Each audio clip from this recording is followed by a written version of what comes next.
আগামীর বাংলাদেশ তরুণদের হাতে তুলে দিতে চান আমিরে জামাত বাংলাদেশ জামাত ইসলামের আমির ডাক্তার শফিকুর রহমান। তার এই বক্তব্যের ব্যাখ্যা কি, তাৎপর্য কি? চারদিকে যখন তারুণ্যের উচ্ছ্বাস, তরুণ প্রজন্মের নতুন রাজনৈতিক দল নিয়ে কথা হচ্ছে, শিবিরের ছেলেদের একটা অংশ যারা তারুণ্য ভিত্তিক নতুন রাজনৈতিক দলের দিকে ঝুঁকছে, সেই মুহূর্তে আমিরে জামাতের এই ঘোষণা তরুণ প্রজন্মের হাতে বাংলাদেশ তুলে দিতে চান তিনি। এটা অত্যন্ত তাৎপর্যপূর্ণ। আসলে কি জামাত ইসলামের পক্ষে সম্ভব তরুণদের হাতে দেশ তুলে দেয়া? দিলে কিভাবে দিবে, অথবা কিভাবে এটা ইমপ্লিমেন্ট সম্ভব, এই জরুরি আলাপ করতে হবে। এবং আমি মনে করি ইটস হাই টাইম জামাত ইসলামের জন্য, তরুণদের জন্য জামাতের রাজনীতির অ্যাক্সেস তুলে দেওয়া। জামাতের কিছু করণীয় আছে তরুণদের জন্য, জামাতের কিছু সংস্কারের প্রয়োজনীয়তা রয়েছে। বর্তমান রাজনীতির সাথে যদি খাপ খাওয়াতে চায়, জামাত ইসলামী নিজেই যদি রাজনীতির চালিকা শক্তি হতে চায়, তারুণ্যকে সামনে রেখে জামাত ইসলামীর পক্ষে তারুণ্য ভিত্তিক নতুন বাংলাদেশ করা সম্ভব। আমরা প্রথমে যদি ডাক্তার শফিকুর রহমানের বক্তব্যটা একটু দেখি। আগামীর বাংলাদেশ আমরা তরুণদের হাতে তুলে দেব, ডাক্তার শফিকুর রহমান। তিনি বলেন, 15.5 বছর আমরা দফায় দফায় আমরা অনেক আন্দোলন সংগ্রাম করেছি, কিন্তু সে আন্দোলনের পরিসমাপ্তি আমরা ঘটাতে পারিনি। স্বৈরাচারকে আমরা তাড়াতে পারিনি, বিদায় করতে পারিনি। আমি গর্বিত আমাদের সন্তানেরা সেই কাজটি করেছে। আমি আমাদের সন্তানদের ভালোবাসার উপহার দিলাম, শ্রদ্ধা জ্ঞাপন করছি, কৃতজ্ঞতা জ্ঞাপন করছি। জাতির পক্ষ থেকে তাদেরকে স্যালিউট জানাচ্ছি। আল্লাহ তাআলার সাহায্যে তারা অসাধ্য সাধন করেছে, এমন সন্তান পেয়ে জাতি গর্বিত। ইনশাল্লাহ আগামীর বাংলাদেশ আমরা তাদের হাতেই তুলে দেব।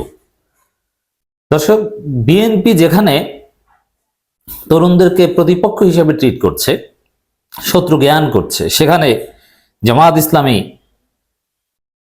তরুণদেরকে এভাবে স্বীকৃতি দিল, নিজের সন্তান হিসেবে মূল্যায়ন করলো। বিএনপির সাথে জামাত ইসলামের একটা মৌলিক পার্থক্য এটা। এবং তারুণ্যভিত্তিক রাজনৈতিক দল তাদের সাথে, বা সম্ভাব্য যে দল, তাদের সাথে জামাত ইসলামীর সম্পর্কের একটা বিশেষ দিক। নাগরিক কমিটি, বৈষম্যবিরোধী ছাত্র আন্দোলন যে তারুণ্যভিত্তিক দল করতে যাচ্ছে, তাদের সাথে জামাত ইসলামের সম্পর্ক হবে চমৎকার। তার প্রমাণ আমিরে জামাতের এই বক্তব্য।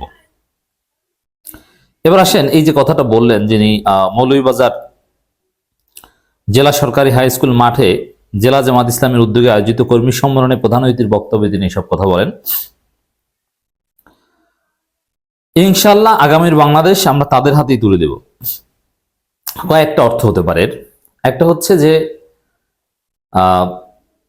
তরুণরা যে রাজনৈতিক দল গঠন করতে চাচ্ছে, তাদের যে আকাঙ্ক্ষা যে না, দেশের নেতৃত্ব দেবে তরুণরাই পারে, তরুণদের নেতৃত্বের উপর বেশি আস্থা রাখা যায়, তারা দুর্নীতি করে না, তারা বৃদ্ধদের মতো আপোষ করে না, তারা বৃদ্ধদের মতো দালালি করে না। অতএব তরুণরা দেশ চালাক, আমরা তারুণ্য ভিত্তিক রাজনৈতিক দলের সাথে জোট করব, অথবা তাদেরকে সমর্থন করব, এরকম একটা ব্যাখ্যা হতে পারে। আবার হতে পারে যে জামাত ইসলামী তাদের নিজস্ব যে নমিনেশন প্রক্রিয়া বা নেতৃত্ব গঠন প্রক্রিয়া, সেখানে তরুণদেরকে প্রাধান্য দিবে। সদ্য সাবেক শিবির, ওই সাদিক কায়েম টাইপের ইয়াংস্টার, এদেরকে নমিনেশন দিবে, এদেরকে সংসদে পাঠাবে। এটা একটা ব্যাখ্যা হতে পারে। আরেকটা হতে পারে যে তরুণদের নেতৃত্বের বিকাশের জন্য নানান ব্যবস্থা জামাত নিবে, তরুণদের কর্মসংস্থান তৈরি করবে, তরুণদেরকে বিভিন্ন পোস্ট পজিশন দিবে, তাদেরকে ক্ষমতায়ন করবে, ইত্যাদি ইত্যাদি। তবে মনে রাখতে হবে, জামাত ইসলাম একটা দল, তারা চাইলেই তো তরুণদের জন্য যা ইচ্ছা তা করতে পারবে না। হ্যাঁ, ক্ষমতা আসলে বিশেষ কিছু করতে পারবে। এখন তরুণদের হাতে তুলে দিবে, এর প্রথম অর্থ আমরা ধরতে চাই যে তরুণরা দেশ চালাবে, তারা এমপি মন্ত্রী হবে, যেরকম বর্তমানে আসিফ, নাহিদ, মাহফুজ, এভাবে তরুণদেরকে বানাবে। জামাত ইসলামের যে কাঠামো, সাংগঠনিক যে কাঠামো, তা থেকে আদৌ সম্ভব বর্তমান এক্সিস্টিং কাঠামোতে তরুণদের হাতে তুলে দিবে বা এরকম কোনো কিছু বিশেষভাবে সম্ভব নয়।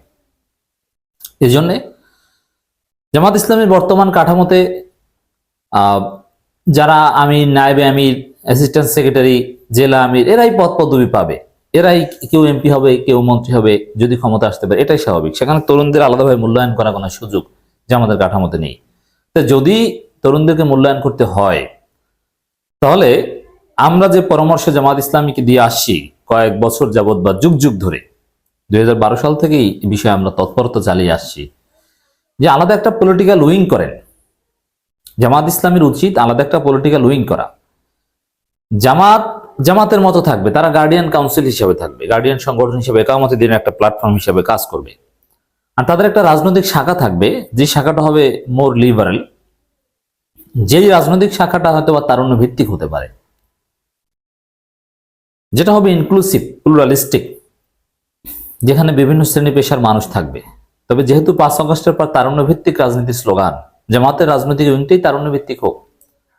দেখেন, শিবির থেকে বিদায় নেয় বা শিবির করে সাংগঠনিক জীবন শেষ করে এই সংখ্যাটা অনেক, কিন্তু তার খুব ছোট একটা অংশ জামাত ইসলামী রাজনীতিতে আসে। বিশেষ করে যারা ক্রিয়েটিভ, বিশ্ববিদ্যালয় পর্যায়ে যারা শিবিরের রাজনীতি করে, সভাপতি, সেক্রেটারি বা বিভিন্ন সেক্রেটারি মেম্বার থেকে যারা বিদায় নেয়, তাদের একটা বড় অংশ জামাত ইসলামী রাজনীতিতে আসে না। হ্যাঁ, অনেকে চাকরি করে, চাকরি করুক আর যে চাকরি করুক, অনেকে সুযোগ আছে, কিন্তু সিংহভাগ আসে না, খুব কমই আসে। কারণ জামাতের রাজনীতির সাথে তাদের অনেক দৃষ্টিভঙ্গিগত পার্থক্য দেখা যায়।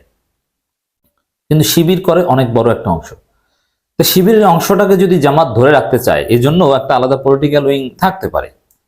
এই জন্য আমি মনে করি আমিরে জামাত যাই বলুক, আগামীর বাংলাদেশ তরুণদের হাতে তুলে দেব, এটা বর্তমান কাঠামোতে যা বলেছেন এটা কথার কথা, এটার তাৎপর্য আমি দেখি না। তরুণদের হাতে তুলে দেওয়ার কোনো সুযোগ, অপশন বা পদ্ধতি আমিরে জামাতের হাতে নেই। যদি তারুণ্য ভিত্তিক রাজনৈতিক দল জামাত ইসলামী করে পলিটিক্যাল উইং হিসেবে, এবং তারা রাজনীতি থেকে দূরে থাকে, এবং অনেকে বলছেন সেখানে আমির, জামাত ইসলামীর আমির হবেন তখন অধ্যাপক মুজিবুর রহমান, আর ডাক্তার শফিকুর রহমান পলিটিক্যাল উইংয়ে থাকবেন, এরকম ইত্যাদি ইত্যাদি।